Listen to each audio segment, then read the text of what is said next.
All right, welcome everyone. It's 1:45, so I'd like to get started. You are welcome to participate in whatever way you feel comfortable, whatever works for you today. Video on, off, whatever works. Welcome. My name is Kristen Kavanaugh, and I'm going to be sharing my screen. I was actually chatting with Katie and Betsy beforehand, who have attended some of these today, and they helped me decide that that's how I'll be sharing this with you. And I think that will hinder me from being able to see the chat. So if something comes up, I'm going to try to check back as much as I can, but please feel free to just unmute yourself and ask a question or be like, hey, Kristen, there's something in the chat. So here is my presentation, and thanks for joining me today, this afternoon, for your last part of All Learners virtual workshop today. All right. So hopefully you are here to learn about Math Menu and what I am calling the hybrid style. So this word came to me honestly because I was teaching when Sandy asked if I might want to present at this workshop, and we were in our hybrid learning phase. And this has since evolved into, I'm thinking about Math Menu pre-COVID and in COVID. So if I talk about that, I just mean before this spring and our global pandemic started, and now where we are. So just a little bit about me. I am a 5th grade teacher at Rick Marcotte Central School in South Burlington. This is my 6th year teaching 5th grade, and I think it's my 3rd or 4th year teaching with Math Menu in my math block. I am in no means an expert. I am here to share with you what I've been trying today and share what I've been trying this year, and also hear from hopefully you all if you've been trying some things with Math Menu, and just get some takeaways all together for what we can try in our classrooms. Next up, you might have seen these already today, the common agreements from All Learners Network. So sharing the air, I'm gonna really try hard to honor private think time, although it might be a little awkward via Zoom. I'm gonna do my best. Take care of yourself. I know it's the end of the day. We'll be wrapped up by 3 o'clock at the latest. Keep your video on if that's possible for you, but again, we're all adults here. And then just helping embrace the struggle or challenge. And then I would also add to that, the learning as a process is please ask questions as we go. It will only make this more and more authentic. I want to just talk about what my math block looks like in my classroom. And this has come from, I am also a VMI graduate, and the work that I've done with Math Menu actually stemmed from projects I did there when I was in the grad program. So this is something that I've created, but I also worked really closely with my math coach at my school. Her name is Paula Jensvold. She's no longer a math coach. She's just an instructional coach. But I feel like I can't take credit for all of this. So I just wanted to throw that out there. So I use a math workshop model in my classroom with a launch, which just to warm up the brain, that takes about 5 to 10 minutes any day. A task, so some sort of engaging whole group task for 10 to 20 minutes. Menu time for 20 to 30 minutes. That's my longest block in part of my math block. And then wrapping it up around 5 minutes at the end. So what I'm here to talk to you today about is Math Menu and how we can tweak it and make it safe for everyone, and still have it going on. So I wanted to share with you what my Math Menu looks like, so that maybe if you are around that level 1 and not so familiar, when I refer to Math Menu, this worksheet is actually what I'm referring to. And if you're a level 4, then maybe you'll see something on my math menu that you like and want to take back. So there are requirements that students have to do at the beginning of every week. And right now, so my district is 4 days a week in person, 1 day a week fully remote. So Monday, Tuesday, Thursday, Friday in person, Wednesdays are remote. So this menu runs actually for 2 weeks or 8 days. Students have 8 days to complete it. So they have to correct last week's window pane. This is what I mean by a window pane. I put mine on the back of my math menu, and at the bottom of this slide, you can see the link to it if you wanted to take it and make a copy of it. So they're doing little tasks that relate to the current unit. Right now, you can probably guess we're in place value, and specifically we're looking at decimals. So students have this window pane to do every week on the back of their menu, and then the following week they have to check it and see if they got it correct. And they correct it if they didn't. They have a math journal prompt to complete, the window pane for the current sheet. Dreambox, we are lucky to have access to Dreambox at my school, and it's a great program for just right math skills, and we require at least 20 minutes on those 2 weeks. It's not nearly enough time, but it's some time. And then Teacher Station, which is, I'm looking to maybe you all to hear if you have implemented Teacher Station, you level 4 people out there, because I know I'm having a hard time with that one for sure. The choices, so after students finish the requirements, it might take them a day, it might take them a couple of days. After they finish the requirements, they then get to have choice. And this is why Math Menu is so engaging for students. They get to choose what they want to do for the next 10 to 20 minutes, depending on how much time they have that day.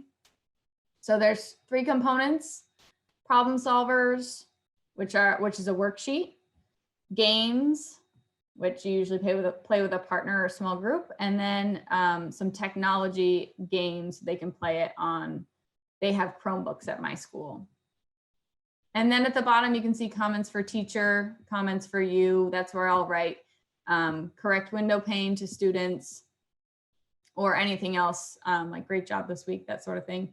Students don't usually comment back to me in 5th grade, but some do. They'll be like, I liked the games this week. So that's kind of cool. All right. I just checked the chat and I don't see any questions, but feel free. I have figured out how to access the chat now while I'm presenting. So feel free to just put anything in there that you might have a question about.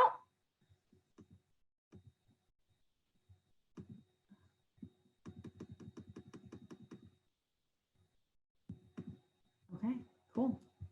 So moving on.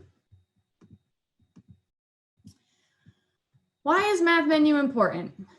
So it gives students the choice, which then gives them power, right? So if they feel like they have chosen what they want to do, it's a lot easier for, like, classroom management purposes for the teacher to say, well, you chose that. So, that's what we expect you to be working on right now. And that usually gives them much more of a buy-in. That's why I love Math Menu, especially with 5th graders. Sorry, I'm going to talk a lot about my 5th graders. They're on my mind. For the teacher, it allows you to give some really thoughtful and purposeful choices for them to choose from. So and this takes time and a lot of effort. So I know this was something I really struggled with my first couple of years of Math Menu, was really finding those games that related to what we were doing, or problem solvers that related to the unit we were in. But once you find them, the nice thing is if you stay in your position, you can use them over and over again, and then it frees up time in coming years for you to find more engaging tasks and games. I know I pull from Bridges Math Learning Center as the curriculum that my district uses, but I also have been really into the Heinemann Math and Practice book and curriculum there. If anyone's familiar with that, that's a great one. And anything from Joe Bowler, I've been pulling from that website too, U-Cubed. So it takes a while. It takes a lot of time on the teacher's part, but definitely worth it. I find students are more engaged during this time. I feel like it gives them a chance to be responsible and hold themselves accountable for their learning. And I feel like it pushes them to grow up, so to speak. You know, I think that is true whatever age you are working with Math Menu. It just helps them to learn how to be independent as well. And lastly, the importance of Math Menu is that you can have a teacher station where you can be pulling small groups over because students have that worksheet that they are working on in front of them. They have all their requirements and their choices. So it frees the teacher up, or the specialist or a special educator or an interventionist who's in the classroom, to work with some students on either an extension or some misconceptions you might have seen. I like to use it for after I give a formative assessment, just a quick check-in. And I try to pull from both ends. So students who got the formative assessment right and just pull them over and talk about their thinking. And then students who maybe made an error on that formative assessment, like an exit card or something, and just have a conversation about it. So students are really engaged out in the classroom, and it really frees you up for some good conversations. I have found the key to Math Menu in my mind is classroom management. So what I like to do at the start of every year to build up some management skills with students is create this chart that I'm showing on the right-hand side. It's blank at the start of the year, and we take multiple class times to introduce each part of Math Menu and talk about the purpose and the expectation of each part of Math Menu. So I don't just jump in like, oh, you had Math Menu last year, great, we're gonna keep doing it. So today's math, here's your Math Menu. Instead, what I do is each new week, I think is how I did it this past year. Like in the first probably 8 weeks of school, I would introduce a new component of Math Menu. So the first one was the menu sheet. We just pulled it out. We talked about it. They looked at it, and they really didn't do much else. It was a really short menu sheet. It had like 2 requirements, and I don't even think it had any choices. So I just did a little bit at a time. And then at the end of class, we would go over, what the purpose was, like what did they think the purpose was, and what did they remember maybe from previous years, or what did they think the expectation was. So all of this is from my current year students, and I have the second page of it that goes over technology, problem solvers, games, that sort of thing. I just put it in here for you to see it. And as you can see, they had a pretty good idea of what was expected of them for Math Menu, and had been doing it for years. So, but that's just something that I like to do each year, just to make sure we're all on the same page. I feel like setting the expectations out first and forefront is important, and then going over anything that might not be going so well. Any questions about that?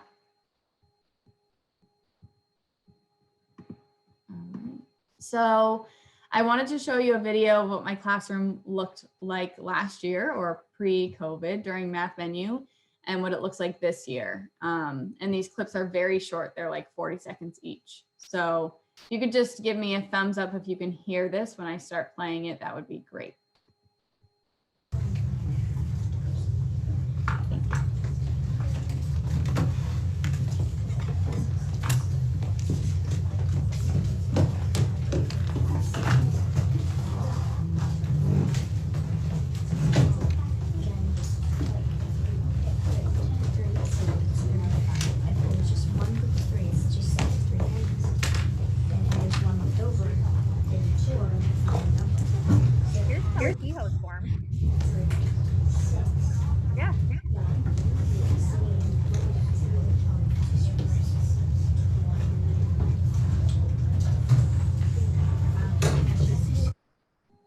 So video 1.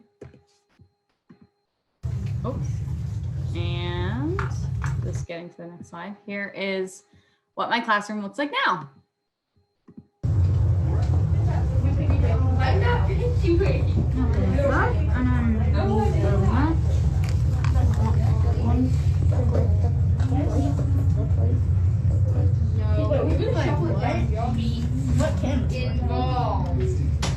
Place value hockey. You seem like a good sheet right now. Wait, that's a shuffle? That is not a shuffle. You go. No, I brought the bottom to the top. I brought the bottom to the top, and I brought the bottom to the top. This is going back and forth, back and forth. No, because I didn't take the same amount of cards every time. Okay. I'm asking you right now, Sam. Go. What did you just say? So, minus the fact that those two young gentlemen were talking about someone was cheating on their cards, I wanted to just show you a snapshot. And I know that I definitely recognize that these are two different groups of students, but I think what I'd like for you to just think about is the similarities that maybe you saw in the two videos, but also the differences from the two videos. And on my next slide, and I'm on slide 10. So if you want to use those two videos to answer this, you can, or if you are someone who's been a part of Math Menu in the classrooms, you can just think about your own experience. Similarities and differences that you notice in those videos or in your own classroom. And I'm just going to explain how this activity is going to work, and then I'm going to give us a time to come back as a group.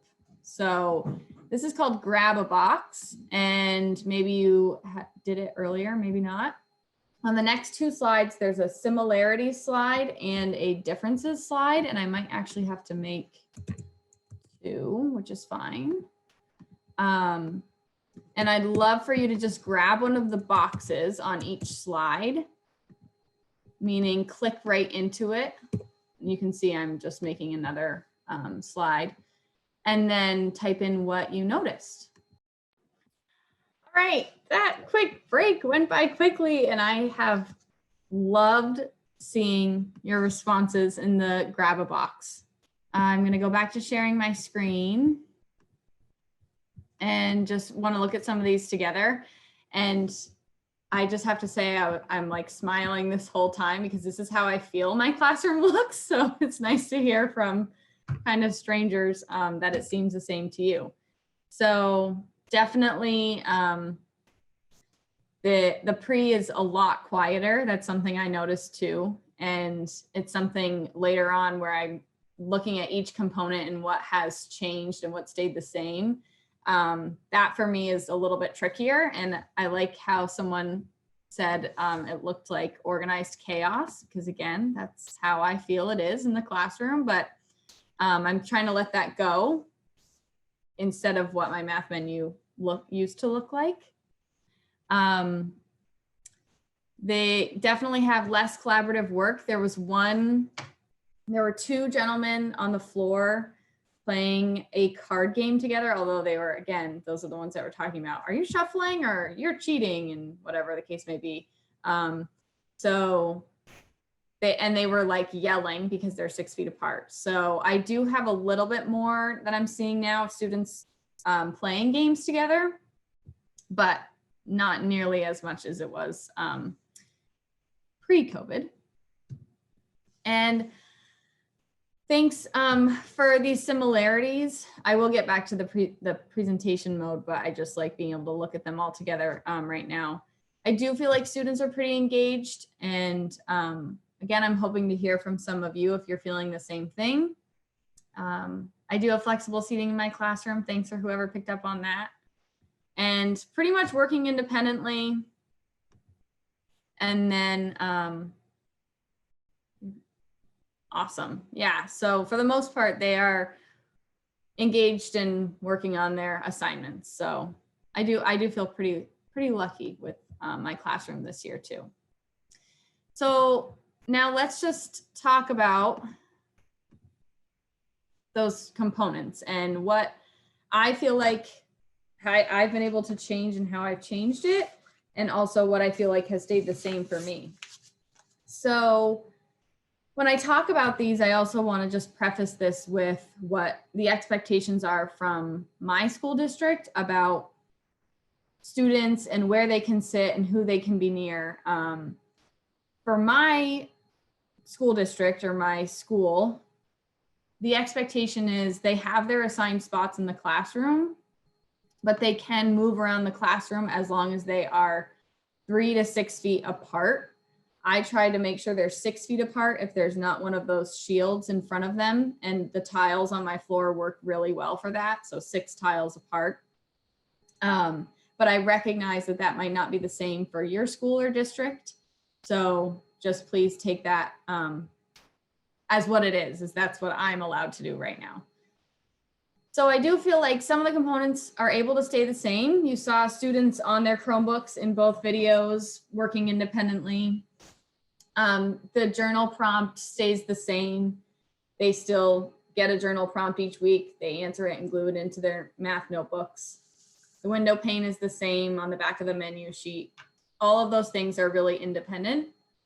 The things that have changed are the components they used to do together with a partner or in groups. So I like to let students work on problem solvers together. Right now, they've been doing them, I have said, just independently. They are allowed to talk with table mates. So, you know, if 2 table mates are working on a problem solver together, that would be fine for what I feel is safe. Games, that's, I think, what makes the classroom really loud. You all picked up on that. Since they're 6 feet apart and when they're all in different places of the room, that can get pretty loud. And I'm trying to, as I said, just let that go and be what it is. I still want them playing the games. I love that part of Math Menu. So I'm just allowing that to be what it is. Each student has his or her own deck of cards, dice, or counters. So they're not sharing manipulatives right now, which also means they might have to record their partner's work on their worksheet instead of using one game board or worksheet to both record on. I have them do it both separately. So it might be a little extra work. Yeah, so they're all using their individual manipulatives right now. And then Teacher Station, as I said, that's the one I'm really struggling with figuring out how to make that work. Right now, I'm just doing 1 student at a time at Teacher Station, which doesn't feel great, but I don't feel comfortable bringing over multiple students and having them be at my table because I don't have any of those shields up. So I've just been doing them 1 at a time right now.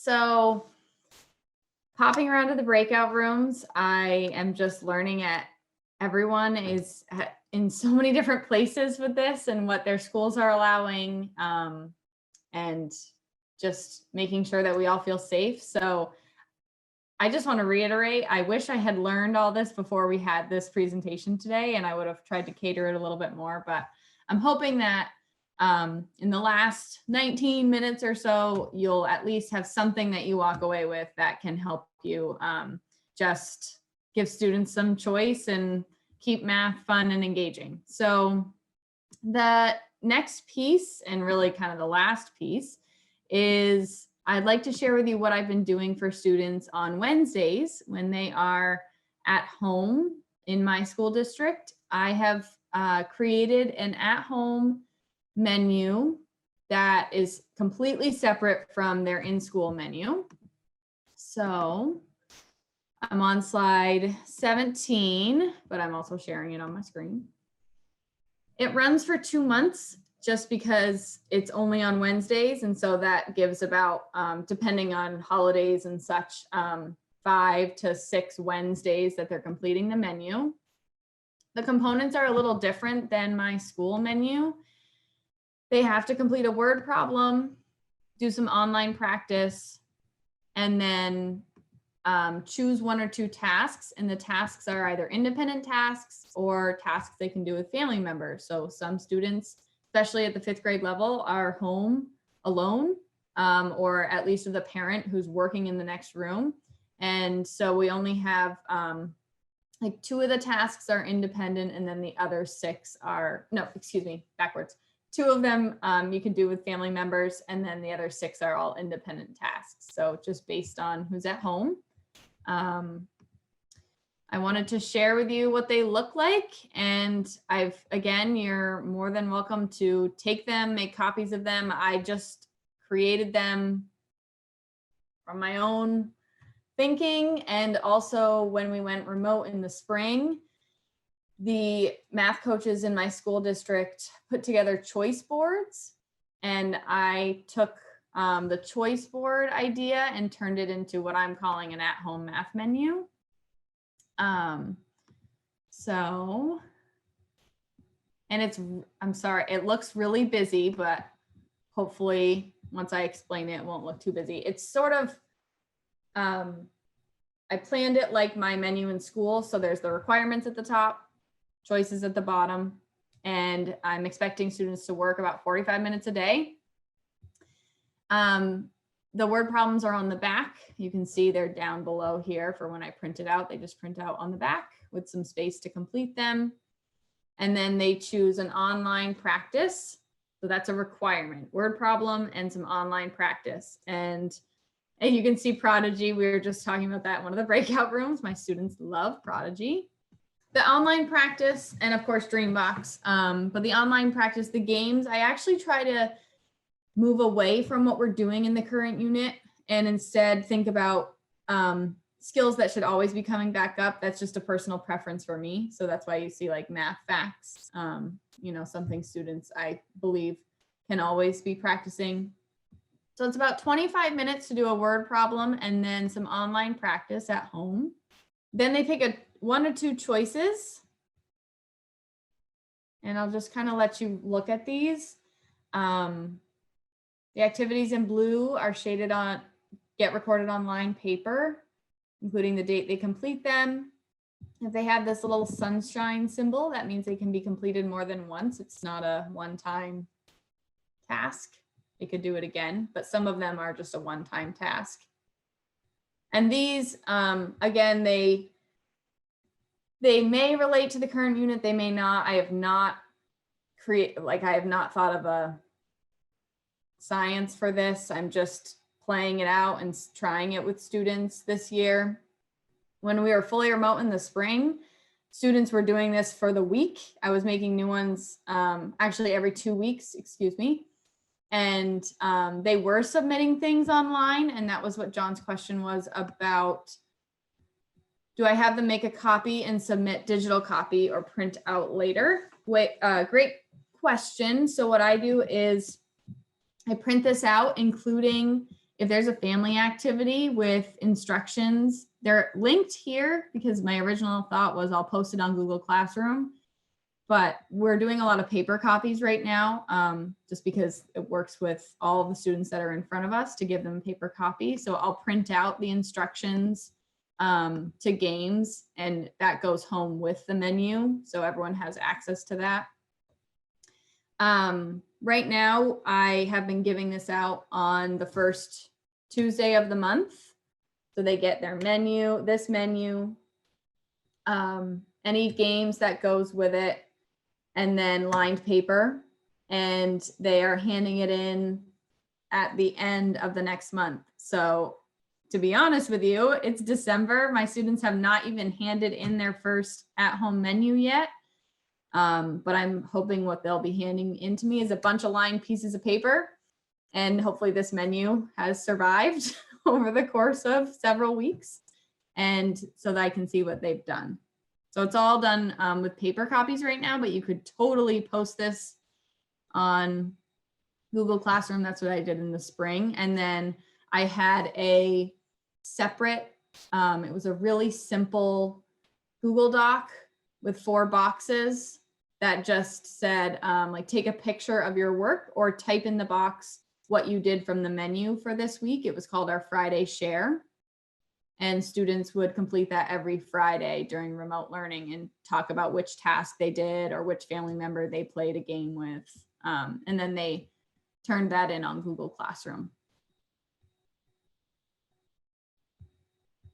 So this, that's that one. And then I just linked another one in case you want to see it, you want to take some ideas, just some different tasks and activities.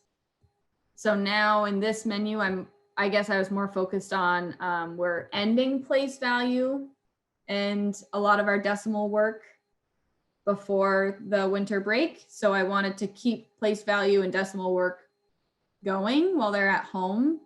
So that's why you see some of those activities related to place value and decimals here. And at the same time, we're moving into a shorter unit on geometry and coordinate place values and graphing coordinate points. So you'll also see some of those on here as well. So that's how I've been keeping math alive at home. Although, as I said, to be honest, I'm not sure exactly how it's going because my 5th graders have not turned in their menus yet for these 2 months, but I'm hopeful that they've been enjoying them. That's what students have been telling me. And I know it worked pretty well in the spring. So I'm hopeful that this will keep going. And of course, sorry, I forgot to mention, I have this in mind because if we were to go fully remote pretty quickly, I want students to be familiar with a system. And this system, they are now getting familiar with now. So in the event we might have to go remote, then it would become, okay, so you know that math menu we've been doing for the past couple months? Now it's going to be your math session daily, or whatever the case may be. So, yeah. All right.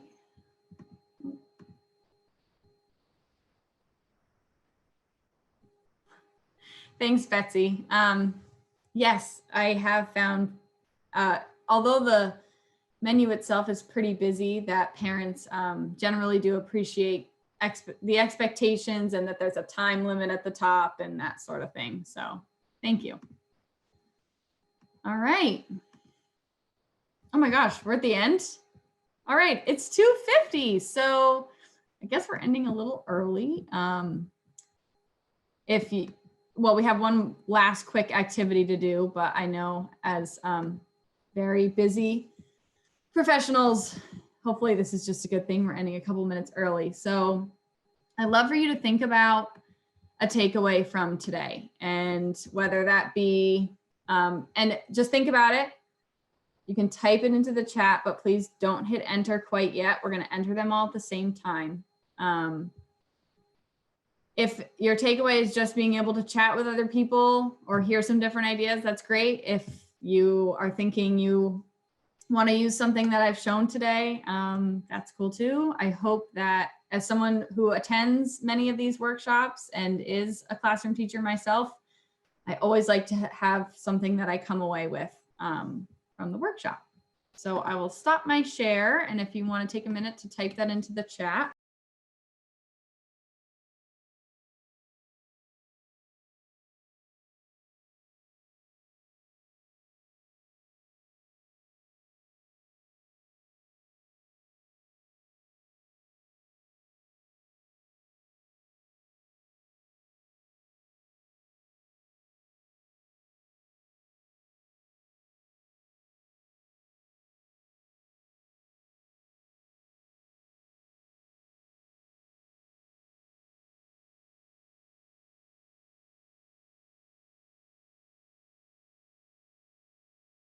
Thank you for engaging with me. The last just piece of this is the all learners how to get in touch. So you can post about your experience if you want to from today. I took a snippet,